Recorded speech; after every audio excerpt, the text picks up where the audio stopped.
Hi, I just got a problem in Figma and I want to make a plugin to solve it. So first, what's the problem? The problem is I want to move this frame to a new page, and to do that I have to do multiple actions. First I need to create a page and then go to here and say move to page, right? Where is it? Here. Yeah, but that's not convenient. I want to do it in one action.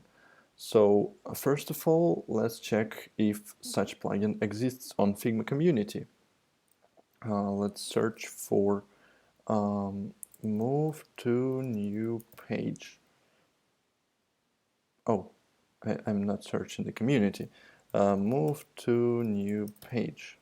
Okay, one plugin. Oh, yeah, move selection to the new page automatically. Okay, I guess we are not making a plugin anymore.